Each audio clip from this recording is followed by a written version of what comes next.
Assalamu alaikum wa rahmatullahi wa barakatuh. Good afternoon, everybody. I am Muhammad Ghali. I am the Professor of Islam and Biomedical Ethics in the Research Center for Islamic Legislation and Ethics. It's my pleasure to be with you here, and besides introducing other colleagues, that I also give my own lecture. Normally, it was supposed that another colleague would take care of moderating the lectures today. Unfortunately, he apologized in the last minute, so I took it over. That's why I am presenting myself. So today I will speak on something related to my specialization in Islamic bioethics, and of course to the topic of summer school this year, which is about vaccination ethics. So I will speak about the contribution of Muslim jurists or Muslim religious scholars in general. We will analyze mainly fatwa literature about this topic, the topic of vaccination. And the next slide, please, Mona. So this is the outline of my talk today. We will, in order to raise historical awareness a little bit, this is a point that Dr. Raddad, Dr. Laith mentioned yesterday, that we are a little bit children of luxury of today. We don't know what happened in history. So this not only relates to science, but it also relates to the discussions within the Islamic tradition and the ethical discourse on vaccination in general. So in order to deepen historical awareness a little bit, we will speak about early counters, especially the smallpox vaccine, the first known modern vaccine that we know, developed by the end of the 18th century. Then we speak about the COVID-19 vaccines, mainly 4 points: the overall framing, how they framed the vaccines and how vaccines should be judged from an Islamic perspective as part of medical treatment or tadawi.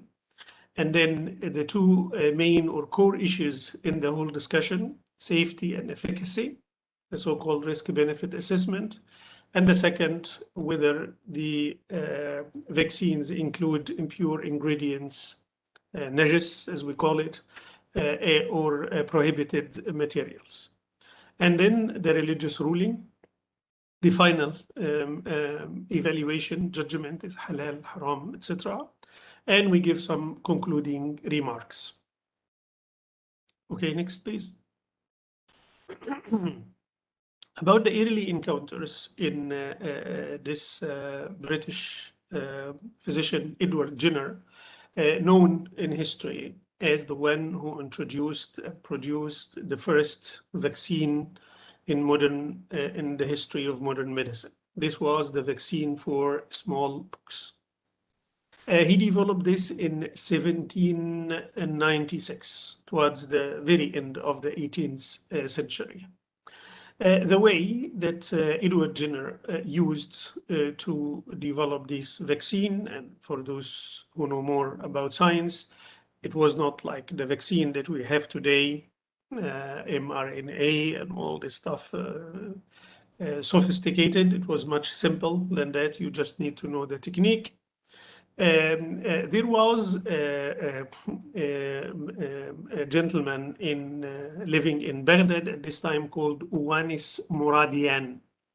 He was not a Muslim, but he learned about the vaccine developed by Jenner, and he was very eager to move it to the Muslim world at this time, specifically in Baghdad, where he was living at this time. So this was the encounter and the discussions about vaccine and vaccination started with the very first vaccine that was developed, as I said, in the history of modern medicine, especially through Uwanis Muradian. We will now know more about this Mr. Muradian. Next, please. Uwanis Muradian was someone who was living in the Ottoman Empire at this time in Istanbul. He was known as Muradian al-Islambuli in Arabic. But at this time, he was living in Baghdad. He's an Armenian Catholic merchant. He was taking care of the business of a very rich family there living in Baghdad. But he is also known not just as merchant or a Catholic, but someone who is thirst for knowledge. Someone who looks after and very passionate about knowing about modern scientific advancements. He had multilingual proficiency, including Western languages like Italian, Armenian, a little bit of Arabic also as well. So he was following what's happening in the world, especially in the scientific domain. So he heard about the vaccine developed by this British physician, Edward Jenner. He wanted to move it to Baghdad and to start vaccinating people in Baghdad, the city where he is living at the moment. When he started, it seems by the beginning of the 19th century, he failed. His initial attempts failed. And the historical reports speak about widespread delusions, أوهام سائدة. Seems there was vaccine hesitancy among the people. First of all, it's something new. People didn't know about it in this particular way before. And it was tied or linked to religious beliefs, specifically the belief in Qadr. God predestined everything. So we shouldn't use vaccines to interfere in the Qadr, in God's predestined way of living. So we shouldn't interfere in God's creation. We just have to surrender to what God has decided for us. In 1810, there was a new attempt. So he learned from these failures. And he did the following. He vaccinated his own son in public so that people will get trust that if there is something unsafe or dangerous, I would never do this for my own son. So he vaccinated his own son, and he could convince the chief mufti of Baghdad, Mufti Baghdad al-Kabir, named Ahmed Effendi, and the historical reports mention al-Hasif al-Ra'i, the sharp-witted person, the wise person. This chief mufti of Baghdad, he got vaccinated together with his 6 children and grandchildren, also in front of the public. This was, of course, seems at this time was much more effective than even issuing fatwas or writing about this. The chief mufti of Baghdad comes in front of the public and gets vaccinated together with his family, children, grandchildren, etc. So the studies say that it was quite effective, what happened, and doing it that way, that Wanis himself, Muradian himself, with his son, the chief mufti of Baghdad, with his children and grandchildren, this way was very effective, and he could vaccinate a great number of people. In order to make it also more effective, Muradian wrote a template testimonial. People who received the vaccination would sign a testimonial showing their gratitude for Muradian and what he did, and introducing this new medication to the public, etc. But also showing that they have benefited from this. There was no harm, nobody died, nobody got problems, etc. And these testimonials, some of the historians who wrote by the beginning of the 20th century said they had these testimonials, including the one signed by the chief mufti of Baghdad. They had it in their own collection. He had a 9-year campaign, a successful 9-year campaign, where more than 5,400 children were vaccinated. Two-thirds of them were vaccinated for free.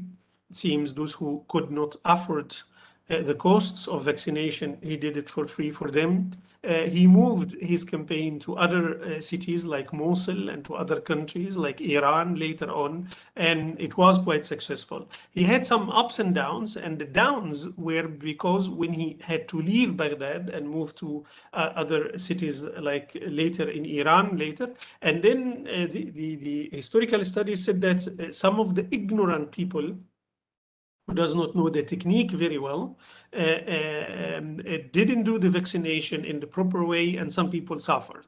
Then you will have a down a line in the interest of people or in the public trust in vaccination. But then he trained his wife. This Muradian trained his wife to do it in the proper way, and then again things will go up and he will regain the public trust.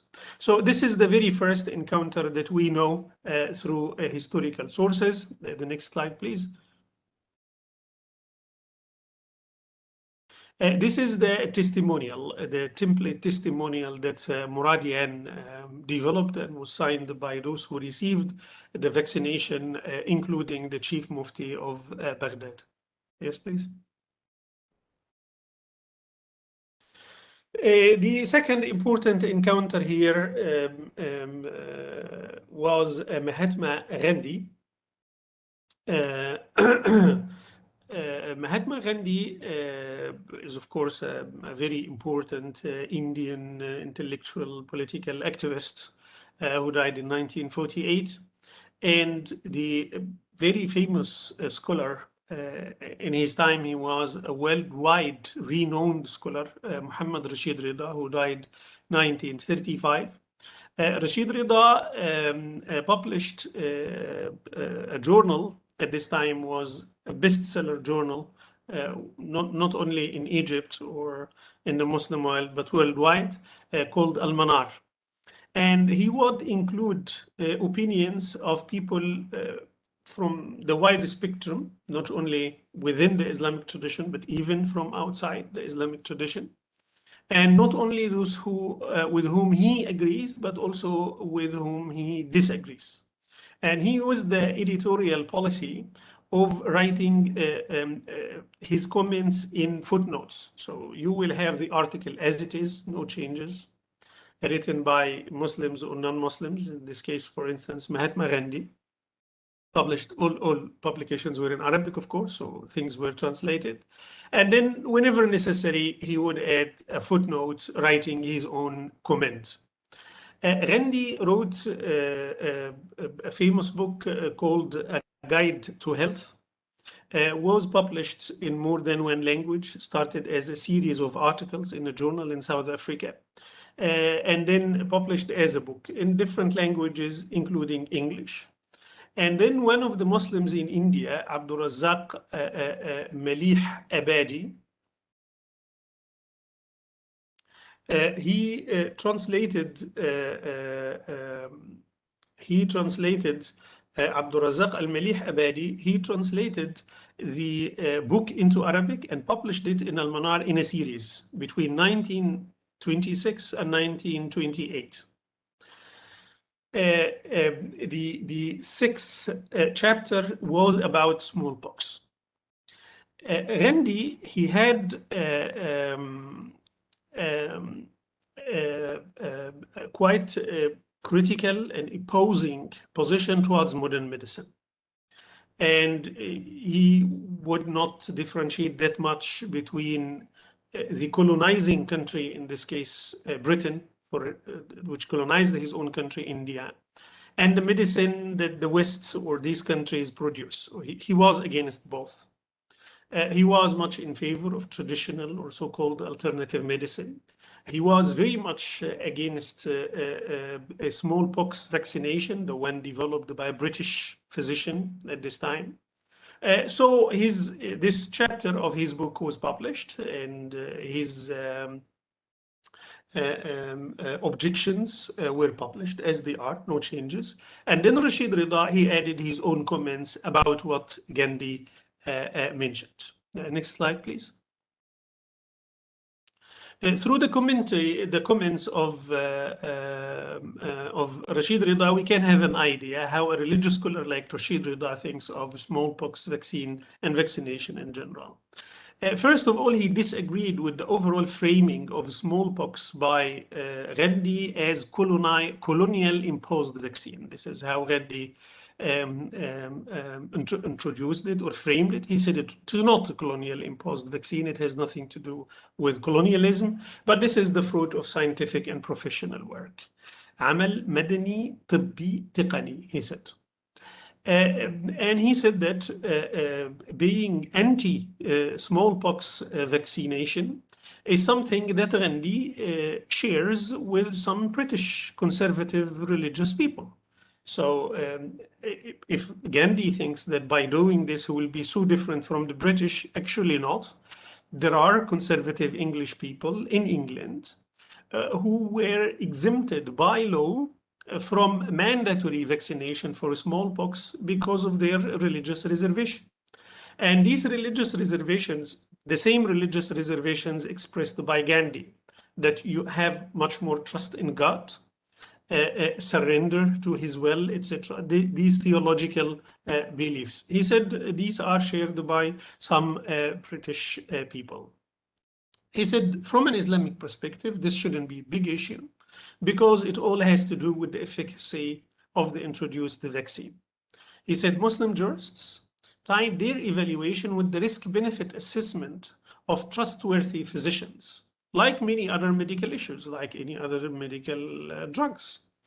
And he said that the testimony of these trustworthy physicians, they are almost unanimous that the benefits far outweigh the risks and harms of the vaccine. And he said that we hardly know of any examples of people who received the smallpox vaccine that they suffered more than those who received the disease itself.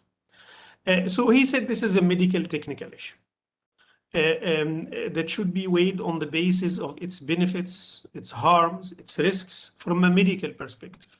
And it shouldn't be linked to theological aspects like trust in God, tawakkul, and theological beliefs. So the Rashid Rida, more or less, and I have searched Al-Manar quite extensively, I couldn't find any distinct article from him or fatwa from him on smallpox vaccine or any other vaccine. I didn't find. Maybe it's my own deficiency in not finding it, but if it's true that he didn't try it, it's because he thinks this is a medical technical issue. It's not a religious issue and it's not a theological issue. It shouldn't be a big concern for Muslims and for religious scholars. This may explain also that we didn't see so many fatwas, especially in the first half of the 20th century, on vaccines. Although we had so many vaccines developed by scientists for many vaccines. They were quite successful, as we have here today and yesterday from our biomedical experts. We don't see it as a central topic in the fatwa collections that were produced at this time. It seems because the religious scholar thought it's a medical technical issue. There is a possibility in this regard. Okay, can we move forward? Now, so this is the background and the history. We have encounter between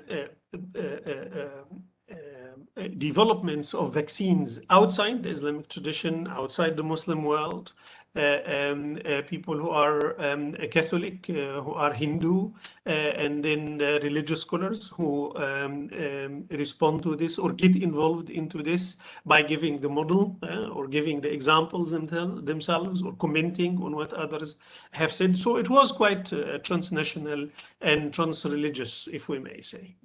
For the COVID-19 vaccines, we have a large number of fatwas.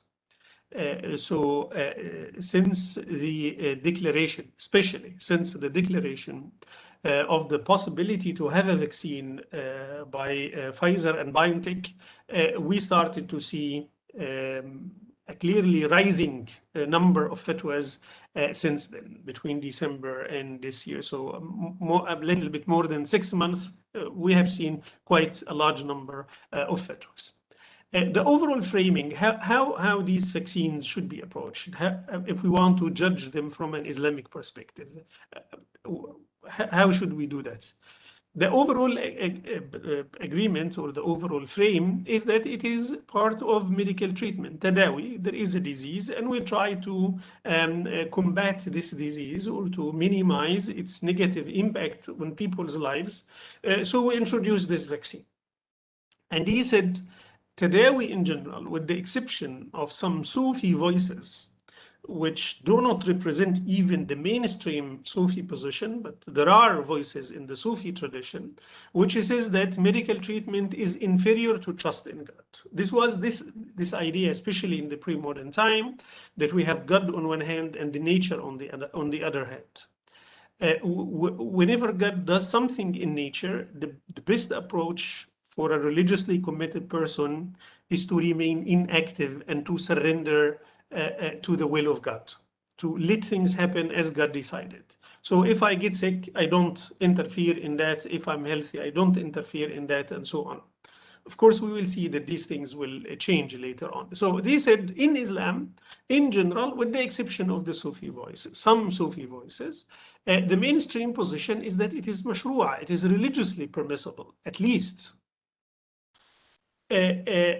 And the idea that we have God on one hand and nature on the other hand, and the man should always listen to God and not to interfere in nature and what God does with nature, they said it's problematic now because we know that nature is working according to predetermined laws by God.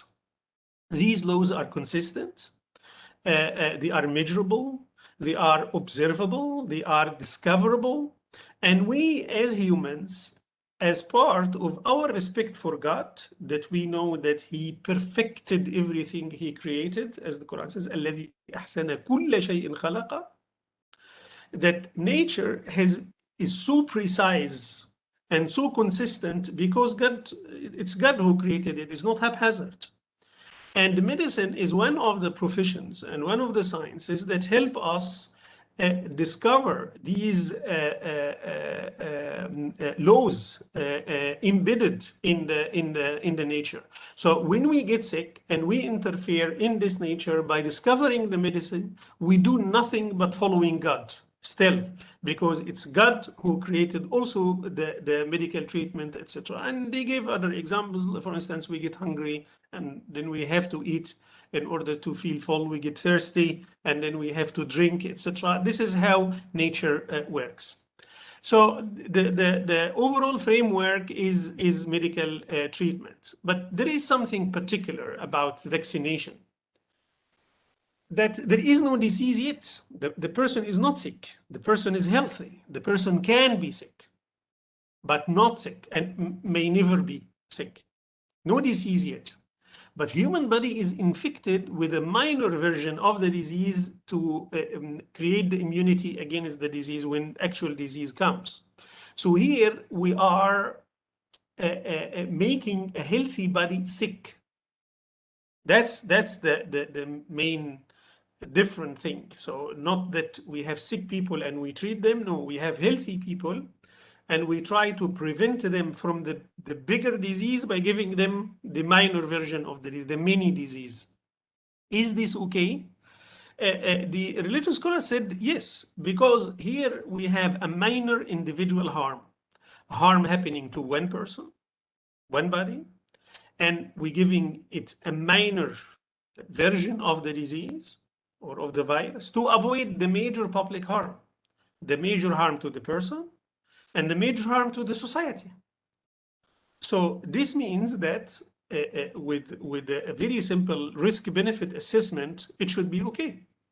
So yes, we are inflicting harm on the body, but we are inflicting harm to avoid a greater one and a broader one. Okay, what about that the person is not sick and may never be sick? This particular person that we are going to inflict harm upon his or her body. They said that there are a number of legal maxims, قواعد فقهية, or juristic rules that can help in this regard, which sometimes treats, as we call it in Arabic, you treat الواقع كالمتوقع والمظنون كالمحقق. So there is sometimes high probability that will be treated as if it's a case of certainty. An imminent incident will be treated as if it is an actual incident. So we have someone who can be sick, not sick, but we can treat this person, ethically speaking, as actually sick person. And the high probability of the success of the vaccine can be treated as if it is certain. Why? Because we have a special situation. We have a pandemic. So the possibility that the person will not get the disease is not very high. And the possibility that the person will get the disease is much higher. That the person will suffer from the disease much more than what he or she will suffer from the vaccine is much higher, and so on. So the particularity of the vaccination was crossed out, that there is nothing in the vaccination that will make it different than the overall framework of the Tao. Beyond this framework, the fatwa literature discussed two central issues in the whole discourse. We try to simplify things for you, but these are the two central issues that they have discussed. The next slide. The first one is about safety and efficacy. So we need to make sure that the vaccine is safe and that the vaccine is effective. Is safe in the sense that it will not cause more problems to the person than the problems that will happen if the person got the disease itself. And effective in the sense that when we give the vaccine to the person, then there is protection, there is tadawi, there is treatment. Not we give the vaccine and at the end, the person is still prone to getting the disease itself. The religious scholars were almost unanimous, even those who expressed anti-vaccination voices. They said that medical experts decide this, not the religious scholars. Because as religious scholars, we are not trained in these sciences or in medicine in general to judge this. So medical experts should do that. But which medical experts? Which ones should we contact and take their testimony and accept it, to incorporate it in the religious discourse by judging at the end that this is permissible or not? Generally speaking, religious scholars were more in favor of institutions than individuals. They said institutions like, for instance, World Health Organization or other institutions like the ones here in the US, Food and Drug Administration, FDA, Centers for Disease Control and Prevention, CDC, etc. They said they have a very rigorous system and they trust this system. So they said when these institutions say that there is safety and efficacy, then in principle, this point, we will say, okay, we can check the box of this item. So they had more preference to the institutions, especially renowned institutions in the United States or in Europe, or international institutions like the World Health Organization. Some fatwas consulted national institutions, like for instance, the Ministry of Health. The fatwa institution would contact the Ministry of Health. Some of them would ask the Minister of Health to come and attend their discussions, the session they are holding to discuss COVID-19 vaccines, for instance. And sometimes national institutions in the country, like for instance, Dr. Al was speaking about the Australia in fatwa. This fatwa consulted Muslim health professionals Australia, an institution of Muslim health professionals in Australia. And the British fatwa institutions also consulted some British institutions of Muslim doctors, etc. And sometimes they would have direct contact with individual physicians that they trust, that the muftis or the religious scholars who are about to give the fatwa that they trust. But as I said, trust was going more to the institutions than to the individual physicians. Yes, next, please. They asked questions like, are the COVID-19 vaccines safe? Do all medical professionals share the same opinion about the vaccine? Or so is it your own opinion as an institution, or this is the opinion of the medical profession worldwide? Can the vaccine change my DNA or allow tracking? Can the vaccines cause the sterilization of Muslim women? And some fatwas appended the fatwa with questions and answers given by the medical institutions that they consulted.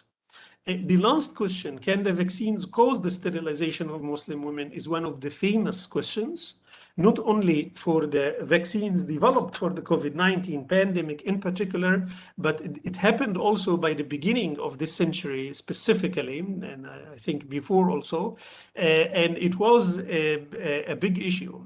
The next slide, please. This is a quote from my own book on Islam and disability, where I discussed, and my book is published in 2010, so before the COVID-19. It's about polio vaccination.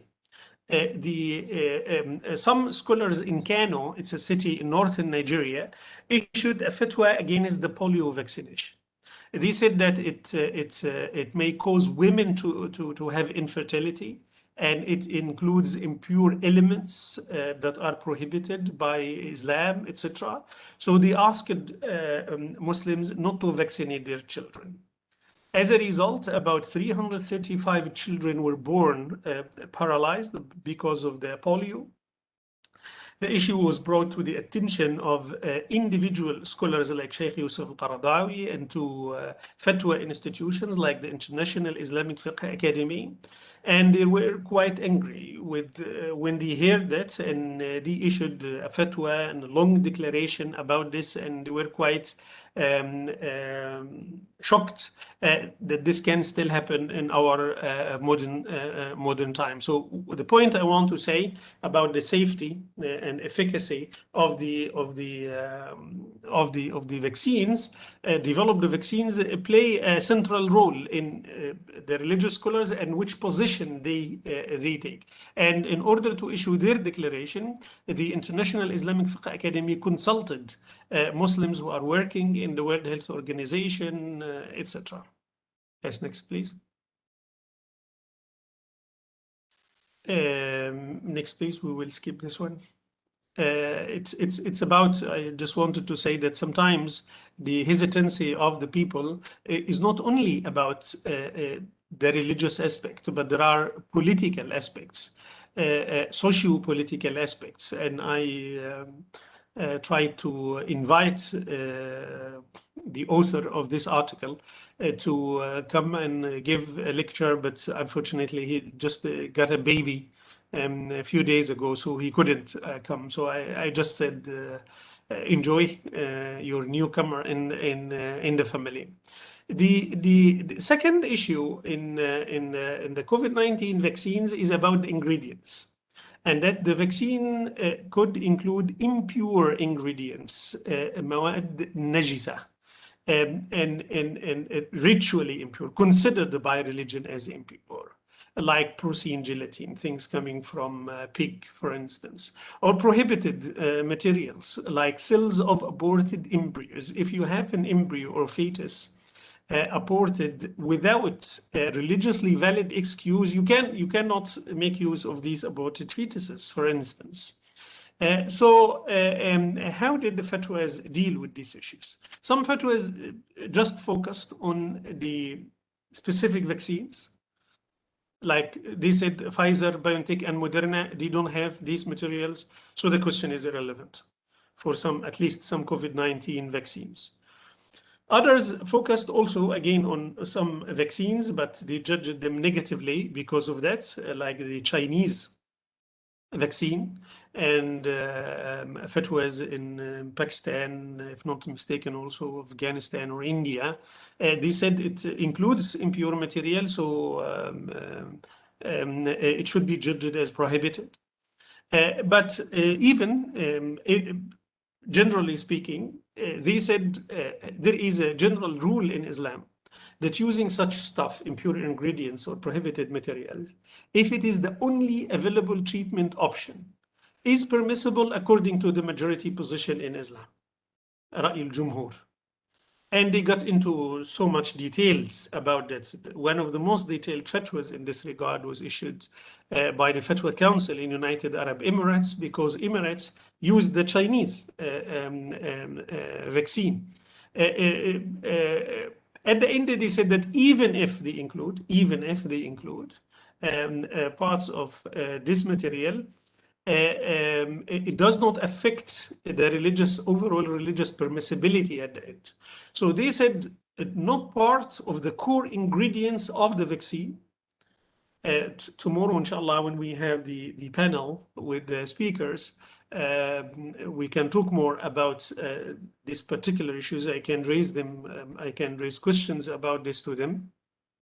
They said it's not one of the core ingredients of the vaccine that goes into your body, but they can be used in the manufacturing process. Like, for instance, using the so-called immortal cells, the cells of aborted embryos and fetuses, that will used for testing the efficacy and the safety of the virus. So we put the virus in the cell in order to test if the cell will be affected positively or negatively. And then we take the virus out of the cell. That's it. But the cell will not be in the virus. Or as a stabilizer in the porcine gelatin, for instance, as a stabilizer for the storage purposes. So the next slide, please. They came to the conclusion that even if there is impurity, najasa, then it is, as we call in Arabic, it's najasa ma'fu anha. It's excused or pardoned impurity for many reasons. Not all types of impurities are not permitted in Islam. Some forms of impurities can be pardoned or excused or accepted or judged as permissible on a specific grounds. And they said there is more than one ground in the case of vaccines, of these vaccines, to say that they belong to the category of excused or pardoned or accepted impurity. First of all, there is here impurity by proximity, بالمجاورة, like the porcine gelatin, using it as a stabilizer. So the najasa is around, impurity is around, but not in the part itself. So it's by proximity. The impurity is microscopic. It's not something that we can see and it is there and you can touch it and you get impure. You get the impurity touch, and it's something completely different. Also, transformation, that these things coming from pork, for instance, in the first instance, they have undergone processes of transformation that changed their nature.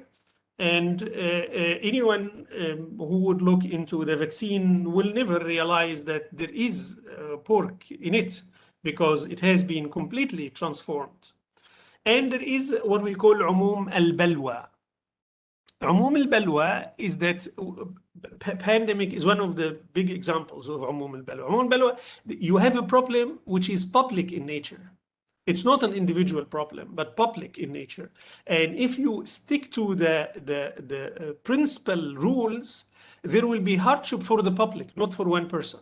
So that's why you say, okay, we leave it because there is a pandemic. There is a pandemic that goes across the globe, not only for one or two individuals or even one or two countries. Yes, please. The religious ruling. How did they judge the vaccines, these fatwas? In general, three positions that I could trace. The mainstream position is that it is permissible or halal. Even on their official Facebook, the World Health Organization had an image saying that COVID vaccines are halal, like this.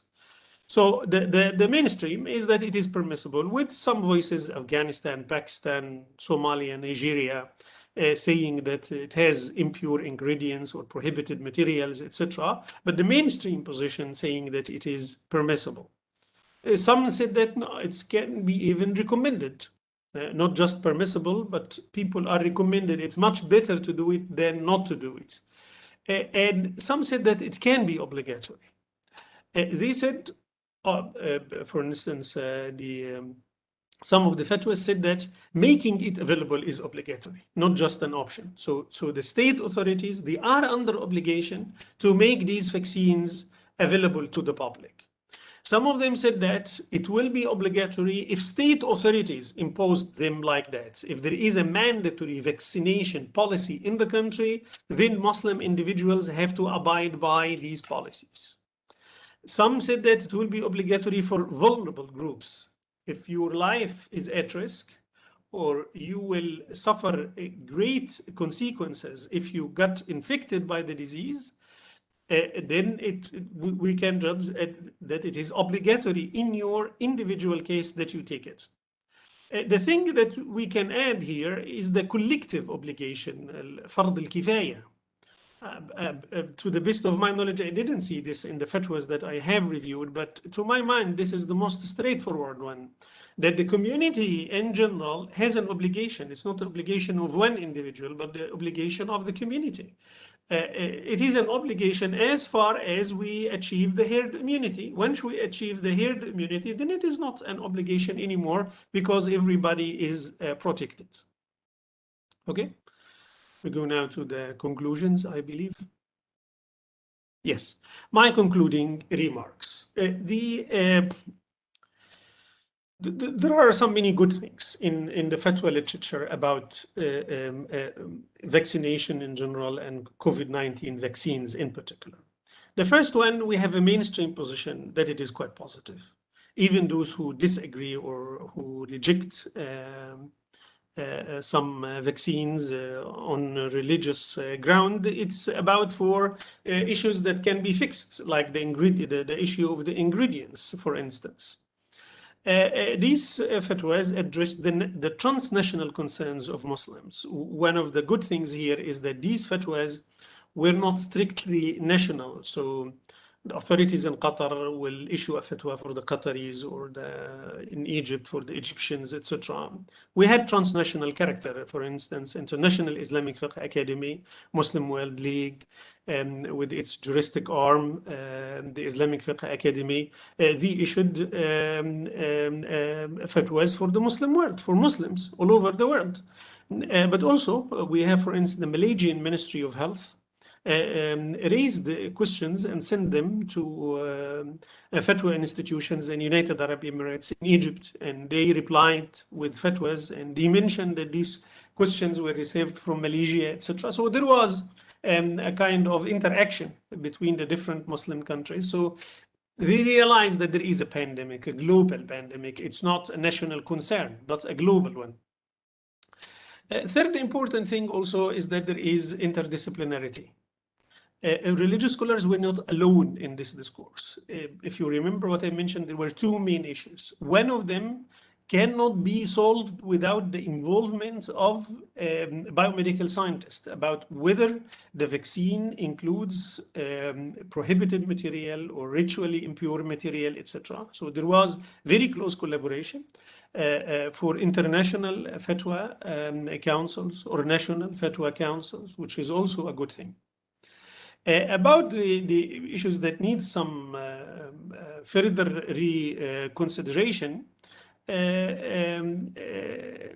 we feel that the fatwa institutions, especially those that are pro-vaccination, there is a tensioned discourse. The discourse is tensioned. They are very impatient with the anti-vaccination fatwas.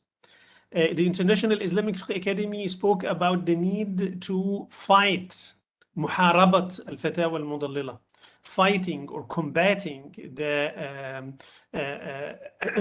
fatwas that put people on the wrong path. They condemned these fatwas, etc. This is not the general language that even these institutions use, or in the fatwa discourse that's normally used. Normally you have opinion and disagreeing opinion, and you are open enough to discuss the arguments of these different opinions, etc. So this tension or this tension in the discourse is a little bit problematic, I would say, although in the eyes of some people it can be justified, that they are just impatient with these fatwas that, for instance, cost more than 300 people, the health of 300 more than 300 children in Nigeria, for instance, who got paralyzed by polio. The fatwas are more reactive than proactive. 90% of the fatwas on COVID-19 vaccines started to appear after the declaration of Pfizer and BioNTech that the first vaccine for COVID-19 is on the way, which was in December. So the earliest fatwas come into the beginning of December when we heard about the news.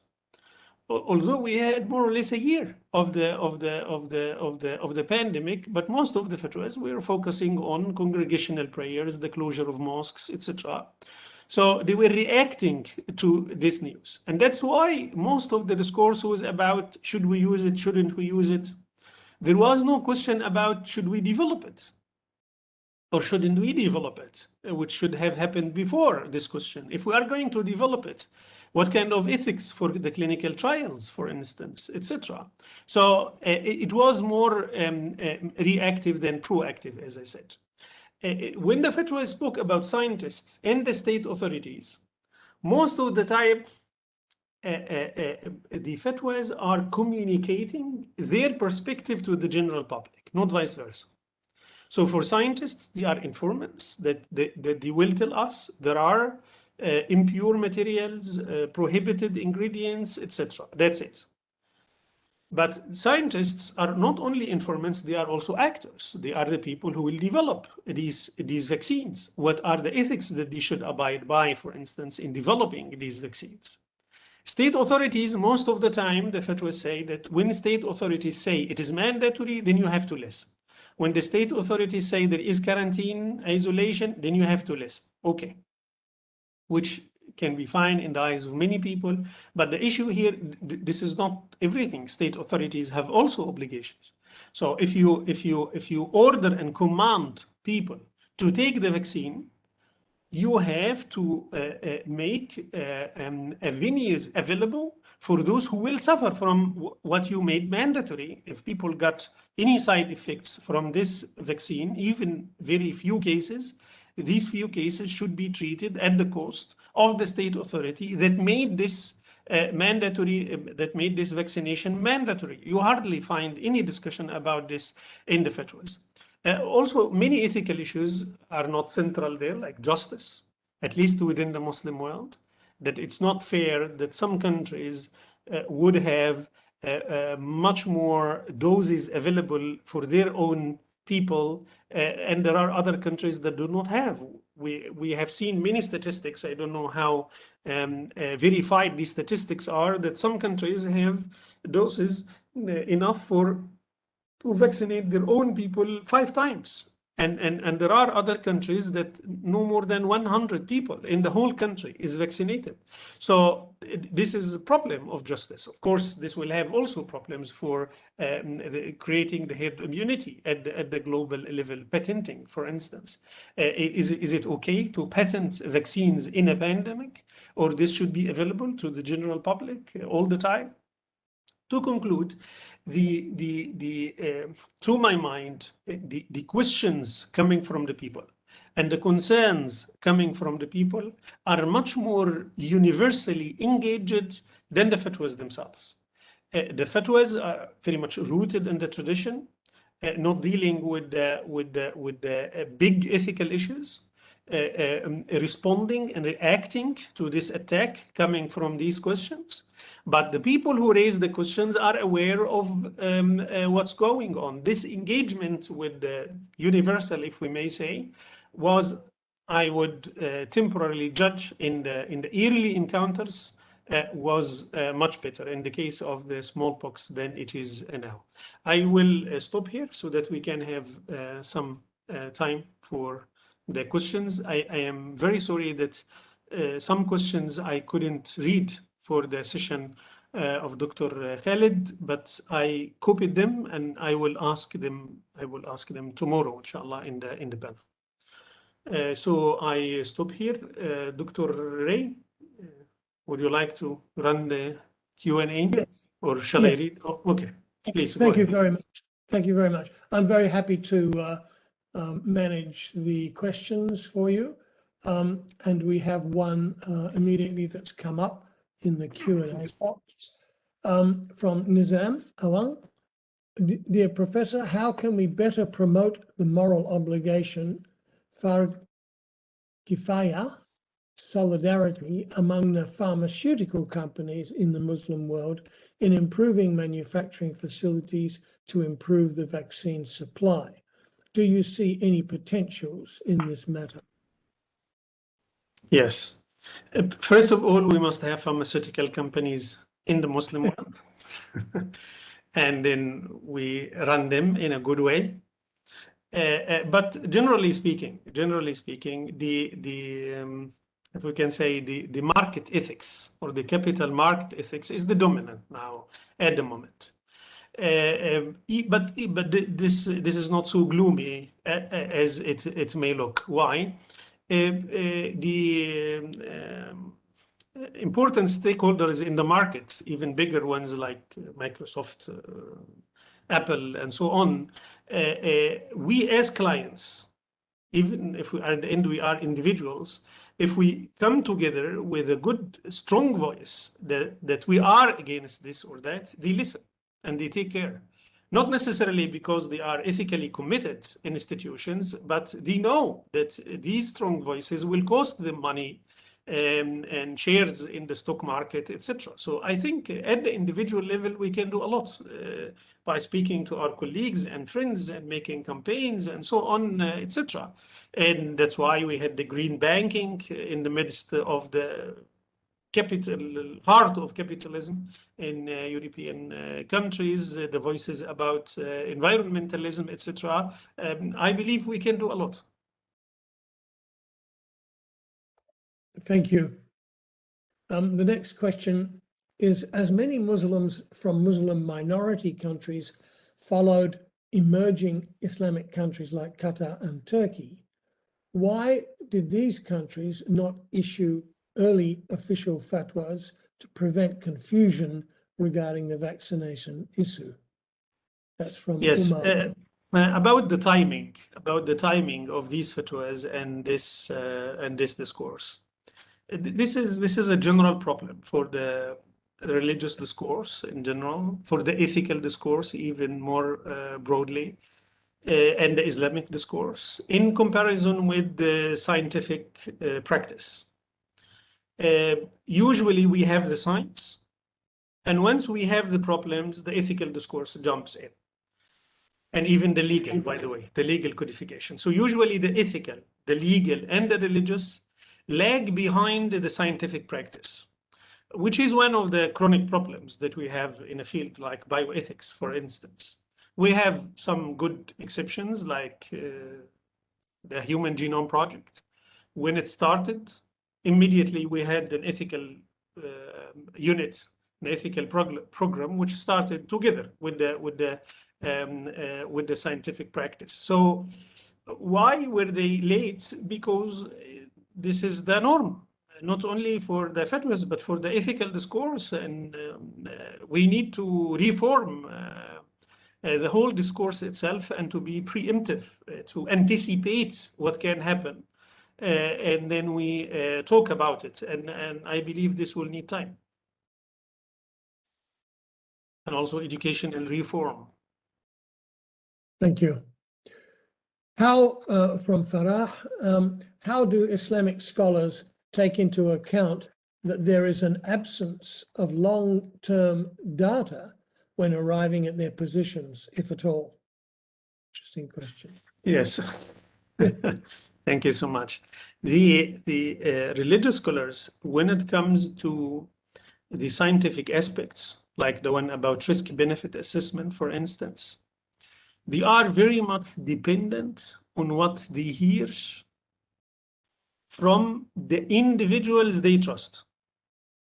I said in my presentation that they have always preference to the institutions than to the individuals. But again, to access these institutions, they need individuals to tell them that this is what they said and this is what they did, etc.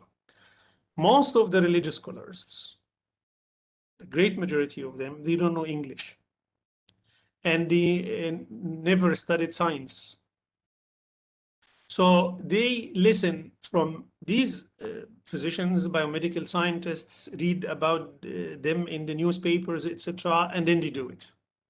So to develop a critical mindset to question what these scientists say and to verify their information, etc., this needs a very different type of educational background, which we don't have by most of the religious scholars. That's why that this is the best that we have at the moment, unfortunately.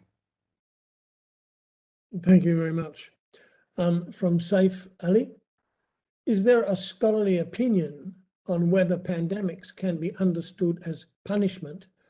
And if they are understood as such, then a reversion to faith should equally qualify as a duty in addition to taking the vaccines. How would you comment on that?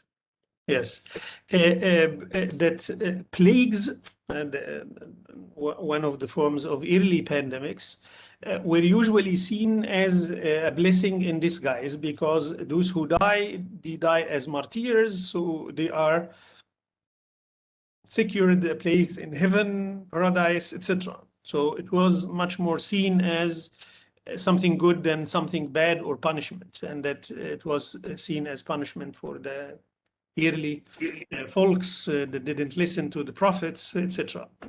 About the discussion of the pandemics, the COVID-19 pandemic, yes, some religious scholar mentioned that it can be a punishment from God, that we cannot cross out this possibility.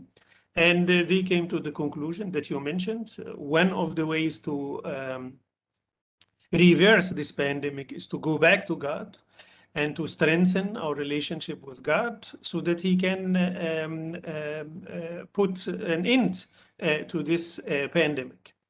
I want to take the question to a bit further direction by saying that there are lessons to be learned from the pandemic that show us that we are not, and I hope we agree, we are not in one of the best moments of our human history in dealing with each other and with as humans and with other creatures on this planet. We are surely not in the best time. There are atrocities in the world, widespread injustice. Civilians and innocent people are killed massively throughout the globe. Our relationship to the natural resources in the planet is at one of the worst positions maybe throughout human history. Many of the environmental activists were calling for reducing the energy used by airplanes, etc. And many economists and politicians said this is impossible. And through the pandemic, we learned it is impossible. We remained with almost zero carbon from flights for about 6 months, and we didn't die. We didn't become anything else other than humans, etc. So there are problems that we are creating and making in our planet. If I'm a religious person, I would say this means that my relationship with God is not perfect. If I'm not a religious, anyhow, I'm not an ethically committed person enough in a good way. And this means that we have to revise our situation. It's a good moment to sit with ourselves and say, where are we moving forward, etc. Thank you very much. In the last minute that we have, can I ask you, in relation to the last thing you commented upon, there are those who actually believe that maybe this pandemic is a way of introducing population control, that the population of the world, of human beings in the world, is too large and something needs to be done to reduce it. How would you comment on that? Yes, in Islam, we always say that the one who gives life is the one who can take it. Is the only one who can, which is God. So humans are not in the position to decide who lives and who dies. Normally speaking, in the normal situation, this shouldn't be the case. And I want to say that the pandemic can be also misused, not only for minimizing the number of people on Earth, but minimizing their liberties. That it can be an excuse to say that we put limitations on the liberties of people. I would say if it is justified under strict regulations, yes, for the general public, but it cannot be and it shouldn't be misused, especially by state authorities. Thank you very much, Dr. Ali. It's a wonderful session. Very much appreciate it. With that, we will close this session for the next 15 minutes break, and then we'll come back at 3:30 for the last session. Thank you very much. Thank you so much.